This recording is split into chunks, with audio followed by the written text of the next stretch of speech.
Brotaba agua desde arriba, acometiendo como un río caudaloso que fluía hacia el noreste, llevando el agua y el rocío por todos lados. Entonces, acá hay, como hemos visto a lo largo de estas clases, que hay simbología. Acá tenemos de la cordillera, un conjunto de montañas, del desierto, otro símbolo. También lo que son los árboles y plantas, que habla de bienestar, lo que es fructífero, que brota agua desde arriba, desde el reino, desde arriba, que desciende, acometiendo como un río caudaloso que fluía hacia el noroeste, es la fuerza de la extensión del reino hacia otros lugares del mundo, llevando, dice, el agua y el rocío por todos lados, en toda dirección. En ese rocío, que es un símbolo sutil de la providencia, la cual es bastante menuda o anónima, que incluso no nos damos cuenta de su intervención. Entonces son 3 versículos, ¿no? Hemos leído. Fíjense, y el capítulo 29 tiene 2 versículos y el 30 tiene 3. Así que estamos en este tiempo de cortos versículos. En los relatos que estamos nosotros viendo de Enoc, podemos analizar que el conjunto de ellos, sobre todo los últimos, habla de la majestuosidad de lo creado. Los mismos que guardan, por ejemplo, las montañas, hablando de el mundo natural, pero que conlleva un mensaje espiritual. Entonces, esa creación guarda tesoros soñados y que llegan a nosotros para alimentar nuestro entender, con ayuda de Ruach y siempre con lo canónico al costado, porque esa es la ruta que estamos siguiendo desde el día 1, esta comparación en paralelo permanente. Hemos estado viendo en las últimas semanas acerca de los juicios, juntamente con los castigos. ¿Alguien quiere entrar un ratito? Vamos a permitir que alguien entre más. Marilú. Justo estaba pensando en ella. Damos la bienvenida también a Marilú de Lima. Estamos con Yolanda de República Dominicana, Eva de Chile y Víctor de Perú. Y con Mónica a mi costado también. Perú. Entonces estaba diciendo que habíamos estado viendo en estas últimas semanas ese conjunto de escenas naturales que conlleva una interpretación espiritual, porque son pinturas al óleo, digamos. ¿Alguien que más quiere entrar hablando de...? No suena nada.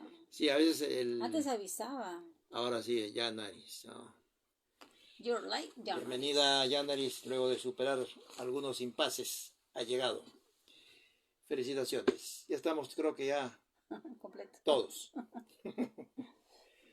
Entonces decía que en las últimas semanas habíamos estado viendo un conjunto de escenas que transmiten o dan a conocer verdades espirituales que están ahí ocultas, pero al igual que las parábolas, tenemos que entenderlas a fin de estar atentos al mensaje que ello conlleva. Este capítulo 28 no es la excepción.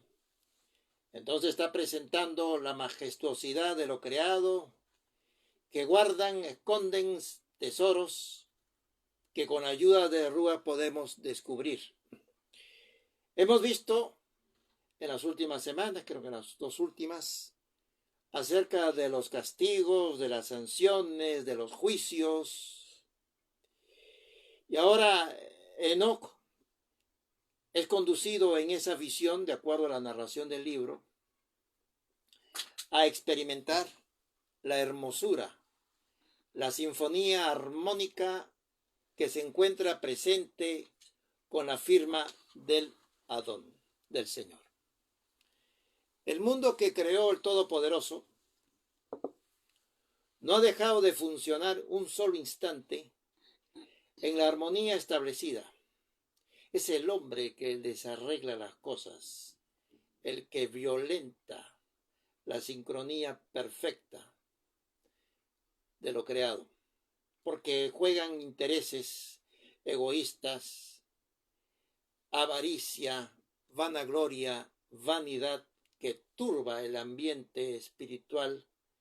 Y cuando nosotros en un atardecer vemos tranquilamente el horizonte que nos inspira paz, esos lienzos naturales llegan a nosotros con notas de bienestar, de tranquilidad y de paz.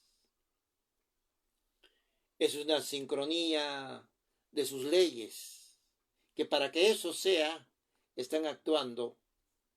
Y nosotros nos quedamos asombrados por la naturaleza, e incluso dentro de ella esconde gemas preciosísimas, y estoy hablando acá literal o en lo natural, pero también la disposición de esa naturaleza, en sus leyes, en su armonía, en su disposición. Incluso en un momento cuando hablamos, por ejemplo, de las tribus, que tiene que ver con los símbolos de las tribus, las piedras preciosas que las identifican, y la entraña misma de esos símbolos, de los animalitos en cuanto a su ontología, en su naturaleza, en su razón de ser y comportamiento y conducta, y de las piedras preciosas en cuanto a sus colores y ubicación, que son anuncios de las características propias de las personas que están bajo la bandera de cada tribu en particular de Israel, con el conjunto de bendiciones señaladas y con su partida de nacimiento evocadas. Y de esto nosotros estamos recogiendo también a través de el libro. El capítulo 28 de Enoc, que tiene apenas, y espero que lo hayan podido leer, apenas 3 versos, nos da a conocer cordilleras de montañas, y también se logra apreciar una plenitud de árboles y plantas, el brotar del agua desde arriba, así como un río que fluye lleno de vida, de manera caudalosa, y la presencia tímida del rocío, que significa esa providencia anónima, donde Yahweh casi pasa como inadvertido, pero es el regalo que nos hace llegar a nosotros. De ahí que nos dice que estemos atentos al conjunto de sus bendiciones. Por contraste a lo antes visto, que señalaba en capítulos anteriores a la oscuridad propia de la impiedad y de los que habitan en ella, ahora se está destacando en este capítulo las montañas con sus tesoros escondidos, las cuales están pletóricas, llenas de piedras preciosas, metales, que hoy son extraídos para el comercio y el diario vivir, como por ejemplo el oro, el hierro, la plata o el plomo.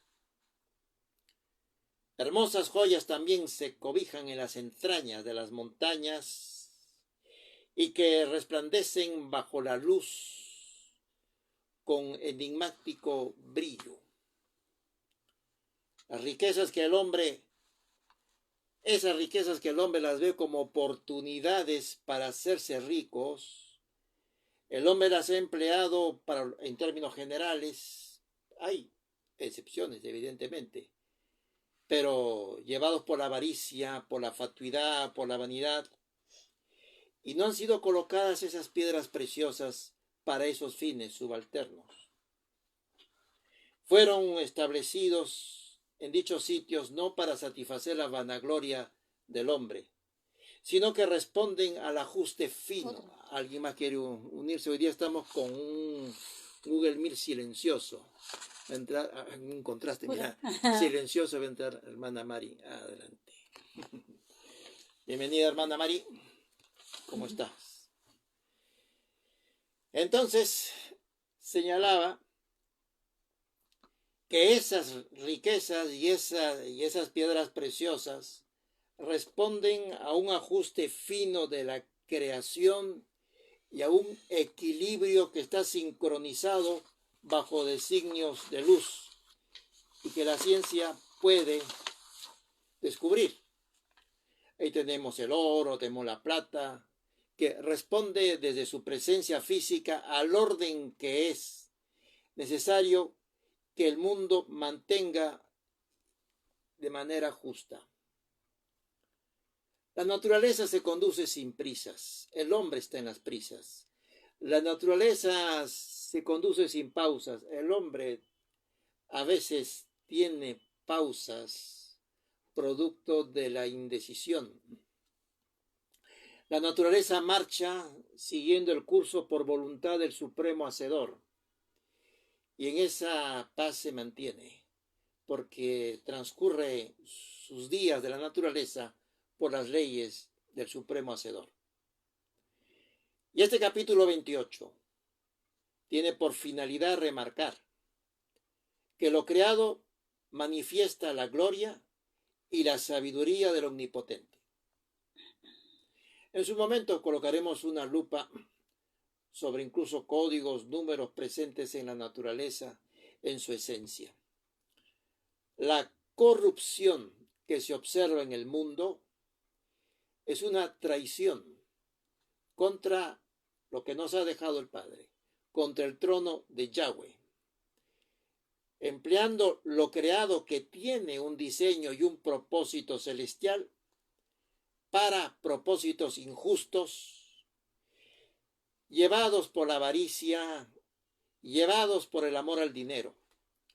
Los tesoros o riquezas naturales nunca han sido malas en sí mismas.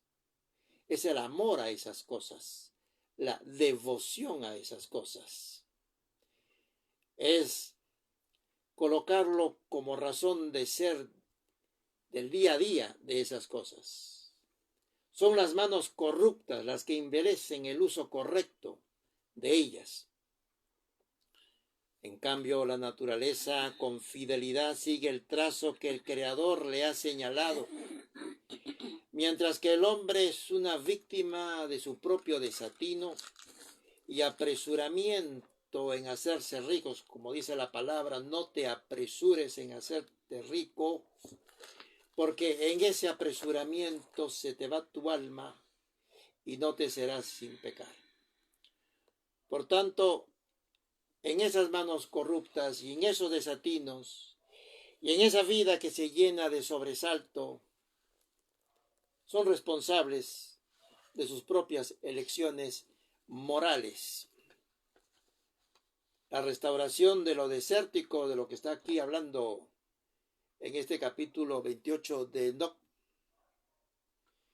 esa restauración que pasa a un lugar fértil y lleno de vida, como narra Enoc, que vimos nosotros, podemos encontrar un paralelo, siguiendo lo que es el paralelo canónico, viendo Isaías capítulo 35, en los versos 1 y 2. Isaías capítulo 35, 1 y 2. Y antes, para los que recién entraron, miren el verso 1 de Enoc 28, dice: fui desde allí hacia el oriente, en medio de la cordillera del desierto, y vi el desierto. Estaba solitario y lleno de árboles y plantas. Entonces hay un contraste. Vayamos a Isaías 35, 1 y 2. ¿Qué nos dice? Se alegrarán el desierto y el erial. Claro, el desierto y la soledad. Fíjense, acá hay un cariz hebreo poético de hacer que las cosas se alegren, que las cosas que se besen, ¿no? Dice que la paz y la justicia se encontraron y se besaron y acá se están alegrando. Y esa forma hebrea de expresar las cosas también son transmitidas a lo largo de lo que es el Nuevo Testamento, Brit Hadashah, que contiene estas figuras literarias. Y si el hombre ignora esas figuras literarias y lo que contiene en su esencia, entonces después la interpretación de ciertas cosas van a estar divorciadas de lo que realmente es. Ahora sí, sigue. La estepa se gozará y florecerá como la rosa. Florecerá profusamente y también se alegrará y cantará con júbilo. Habla de cantar, habla de alegrarse, pero ¿cómo arrancó? Con el desierto y la soledad.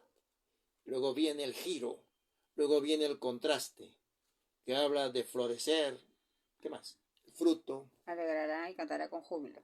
La gloria del Líbano le será dada. La hermosura La del gloria del Líbano, Carmelo esa cordillera blanca del Líbano, la pureza, la santidad, gloria del Líbano, le será dada. que será dada. La hermosura del Carmelo y de Sarón. Ellos verán la gloria de Yahvé, el esplendor del Dios nuestro.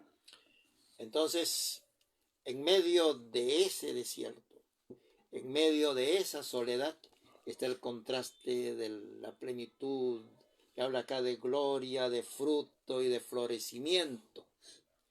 Entonces Dios maneja también las vidas de nosotros en medio de los contrastes. Veamos nomás las historias. Un grupo de Gedeón con 300 hombres, o David con Goliat, y así por el estilo. Personajes que vivieron en el contraste para que la hermosura y la gloria y la soberanía de Yahweh sea. Diga el débil, fuerte soy, que se reconozca como débil para poder recibir la fortaleza.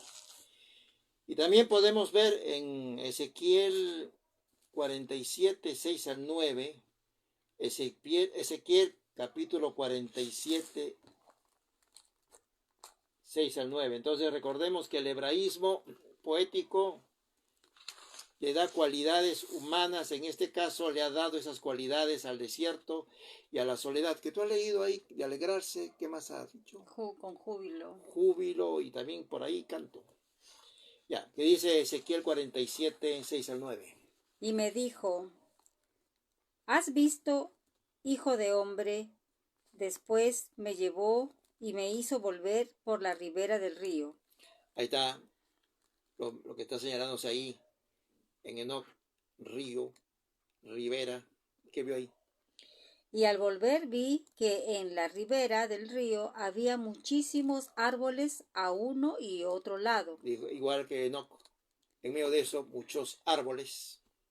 Entonces me dijo, estas aguas salen a la región del oriente, descienden al Arabá y entran en el mar. Y al entrar en el mar, las aguas son saneadas. Todo ser viviente que nade por donde quiera que entren estos dos ríos vivirá.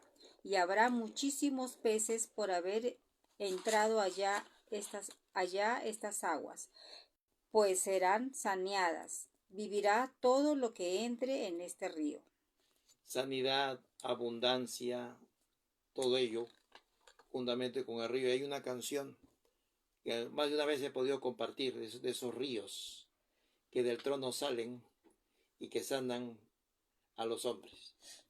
Sabemos que el desierto, hablando de esta connotación que no se puede disociar de todo esto, que el desierto representa la aridez espiritual, la soledad para el hombre, la falta de vida y la desconexión con el reino celestial. Por eso dice que Israel está en el desierto de las naciones, porque habla de naciones desconectadas del trono, ya que puede simbolizar también ese desierto a un corazón vacío o a la sociedad en su conjunto, apartada de los principios de la luz. Revela el desierto que la necesidad de la dependencia de Yahweh. Cuando nosotros somos conducidos al desierto, como dice la palabra, te detendré adelante, atrás y a los costados porque no te muevas, viene el encajonamiento, en el cual literalmente no podemos hacer nada. Y que el Padre permite en ese pastoreo, que también tiene la severidad del caso, para que nuestra dependencia olvidada o distraída por Él sea retomada como única vía, como única posibilidad de salida. Y en ese contraste, en ese desierto, se alcanza el mayor fruto. Estos son los paisajes que está mostrando Enoc y que también está mostrando Isaías y también está mostrando Ezequiel. Contrastes, contrastes y contrastes. Contrastes permanentes. Nos van a pastorear en valles y en desiertos. En el contraste nosotros somos fortalecidos porque el proceso es más importante que el resultado. El hombre se distrae y crea ansiedad a la espera del resultado y tiene el resultado acá en la mente. Y no entiende que el proceso es lo más importante. El resultado final es la promesa de Yahweh, que ya estaba señalada, pero el proceso es lo importante. Y dependerá mucho de nosotros que no sea un proceso largo. Y será largo si nosotros buscamos atajos, o será largo si nosotros queremos darnos de alta solos. Es alguien que tiene que detectar si estamos listos para salir de ese desierto. Y es alguien, Yahweh, el que nos da de alta solos. Eso es la dependencia con él. Y así también ocurrió con Israel, que estuvo pasando por diferentes escenas de prueba, Babilonia, por ejemplo, Asiria, o incluso hoy en las naciones. Recordemos cuando también por el Ruach, Yeshua mismo fue llevado al desierto, a esa prueba, para colocar no a todo lo que Adán y Eva dijo sí. Colocó no por cada sí anterior y produjo la restauración. Proféticamente, ese desierto representa el tiempo de sequedad espiritual de la tierra con la presencia. Hoy, por ejemplo, hablando de sequedad, una pesada apostasía se ha instalado sobre el mundo, donde la auténtica emuná escasea y las gentes están en la feria de las vanidades eclesiásticas de todo tipo, jugando al aplauso, al número, a las riquezas mal habidas, etc. Y esa es la evidencia de estar sin dirección, en un deambular sin destino, y que la gran tribulación tendrá que desatarse para poner en orden las cosas. La presencia de árboles y plantas que se señala en Enoc 28, a pesar de la aridez que da a conocer, que incluso en los tiempos o lugares más desolados, está presente la vida, está presente una congregación que persevera, una manada pequeña. Los árboles representan a las gentes que mantienen su fe en medio de la adversidad. Pequeñas manadas de creyentes floreciendo en lugares inesperados. Recordemos la escena cuando el maestro de Galilea colocó sus manos sobre el ciego. El ciego decía, veo gentes, parecen árboles. ¿No? De esto está hablando, de todo esto, de esta simbología. Y los frutos en los árboles, ¿qué es lo que connotan? Prosperidad y bendición, como cita en el Salmo 1, sí, Salmo 1.3. Sí. A ver, Salmo 1.3. Si el árbol es como las gentes, como pasó con el caso del Mesías y el ciego, entonces leamos con ese entender el Salmo 1.3. Será como árbol plantado junto a aguas, junto a corrientes de aguas. Entonces, nosotros somos árboles, no que nos hayamos autoplantado, sino que nos han plantado junto a corrientes, a algo que fluye, no que esté estancado, junto a corrientes de agua, que esas aguas significa pureza, bendición, restauración, sanidad. Entonces tiene que estar ahí enraizado junto a una tierra ribera de un río. ¿Y qué pasa? Que da su fruto en su tiempo Entonces, y su hoja no cae. hay un tiempo señalado, que es el tiempo de él.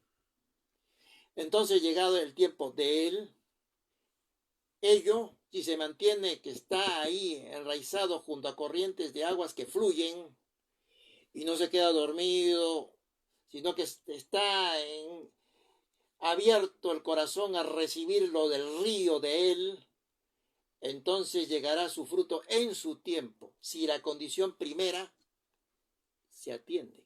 ¿Qué más?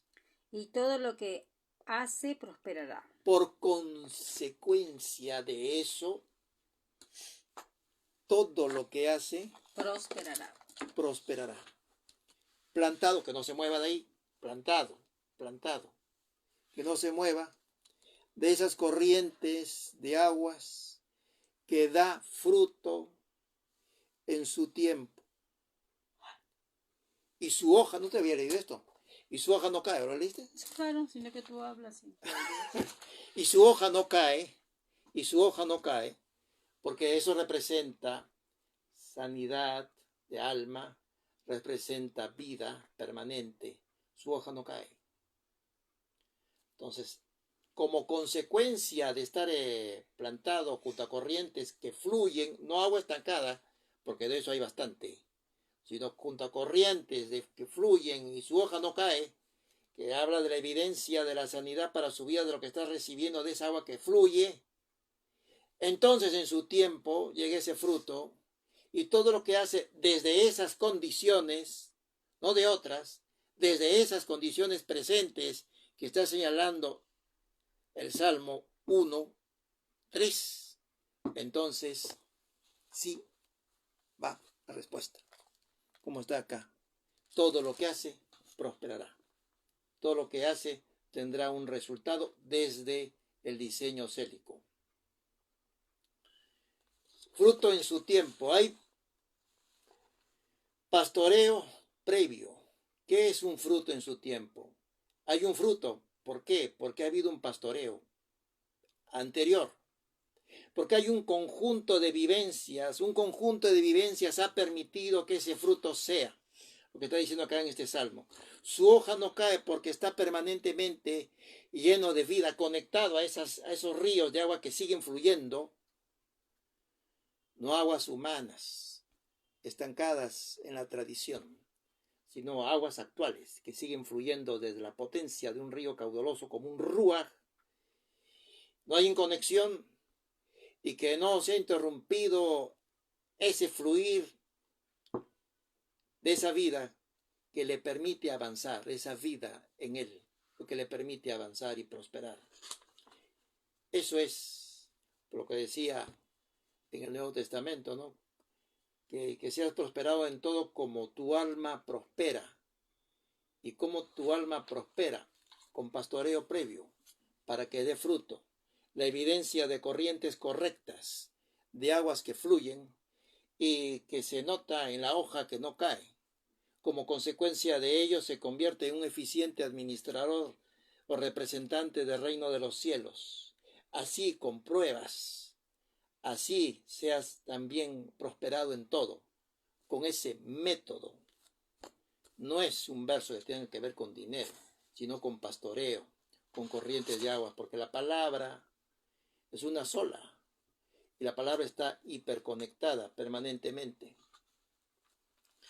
Entonces, y todo lo que hace conservando las condiciones anteriores, porque si se desconecta del río, si se levante para no ser pastoreado, y si nota que sus hojas se le están cayendo, entonces no todo lo que hace va a prosperar.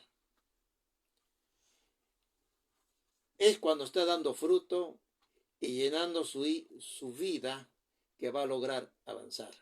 Esto es verdad porque llegado el tiempo de la gran tribulación, habrá un remanente fiel, otro contraste. Primicias, otro contraste. Siempre el Padre se maneja con contrastes. Primicias, que permanecerá firme como un árbol y dará fruto para gloria de Abba. ¿Cuál es el fruto? Se habla en términos de fruto, cosecha final. Hermano Víctor, tu mano levantada.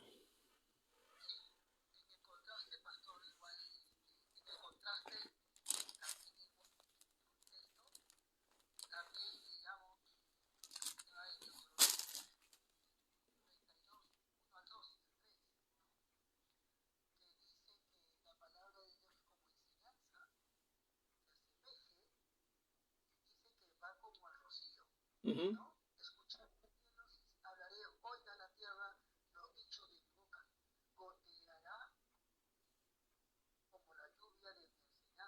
Ajá.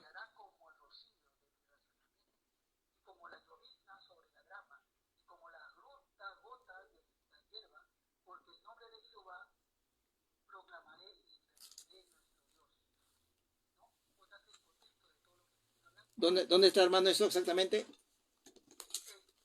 ¿Perdón? Ah, ok. ¿Deuteronomio qué número? Ah, ya, ok. Para los hermanos, Deuteronomio 32, 1 al 3, lo que nuestro hermano Moisés nos comparte acertadamente. Pastor, disculpen. A ver, Janaris, adelante. Oh. ¿Quién habla? A ver. Yo le decía que había mucha interferencia. No sé si eran los dos micrófonos a la vez. Ah, ok. Sí, bueno, lo que dijo el hermano Moisés, que es Deuteronomio capítulo 32, en los versos 1 al 3, que contiene lo que es el rocío. A ver, ¿hay alguien más como no, están apagados los micrófonos. Ya está. Gracias. Si alguien precisa. A ver. Se salió del todo, ¿no? Ya, ahora sí. Había salido completamente del Google Meet. ¿Alguien más? ¿Alguien que no apuntó algo? ¿Precisan? Podemos aprovechar esta pausa. ¿Alguien quiere apuntar, consultar? ¿Todo bien? ¿Algún verso? Ya. Entonces, no hay nada más. Seguimos. Nosotros entonces estamos viendo lo que decía el hermano, ese rocío que encontramos, por ejemplo, cuando salimos a las calles, encontramos ese rocío mañanero, esa presencia sutil. Y por eso que tenemos que estar atentos a la providencia del Padre, a sus mensajes, aún desde el rocío. Señala Enoc 28:2 acerca del agua que brota desde arriba. ¿Puedes leerlo? Lo que tú acá. Ahí está. Dice, a ver tú, otra voz. 28:2, Sí, nada más. sí. Brotaba agua desde arriba. Esa es la dirección. Brotaba agua desde arriba. El agua es vida, purificación y renovación. El hecho que brota desde arriba apunta a ser un don divino, una gracia santificante que viene del Eterno. El río caudaloso señalado en Enoc 28:3, también léelo. Acometiendo como un río caudaloso Acometiendo. que fluía hacia el noroeste, llevando el agua y el rocío por todos lados. Entonces representa lo que ha leído Mónica, poder, significa abundancia desde el Ruach HaKodesh y que se expande a nuevas regiones como al noroeste que aquí se señala. La preciosa semilla o el mensaje de la palabra es incontenible como un río caudaloso. Así debe ser la experiencia de Ruach en nuestras vidas como un río caudaloso y que aquí en lo natural o en lo que narra Enoc, de acuerdo con su libro, llegará hasta los extremos de la tierra, llevando vida y la sanidad a las naciones. El agua y el rocío por todos lados, según Enoc también 28:3, que tú leíste aquí, ¿no? El rocío que dice la expresión rocío por todos lados, se constituye en una simbología en la provisión del Shaddai para atender todas las necesidades. De manera sutil, lo puede hacer. Tanto de índole físico como de índole espiritual. Donde el rocío simboliza la frescura, que es mañanera, y simboliza la renovación. se hacen evidentes con la Shekinah de Elohim. Pero nosotros, para gozar de ese rocío de la mañana, tenemos que seguir plantados junto a las corrientes de agua, en ese fluir permanente, y tenemos que sentir ese río caudaloso en nuestra alma. Acerca del rocío como la bendición del cielo, porque todo lo que digamos nosotros en cuanto a entender tiene que estar en la palabra permanentemente. Leamos lo que está en Génesis 27, 28. Génesis capítulo 27, verso 28. Ahí está, nos ha compartido Moisés. Génesis, amarillo, 27, 28. Puedes leer. ¿Qué dice? Dios, pues te dé del rocío del cielo. Es una dádiva, es un regalo. Te dé el rocío del cielo.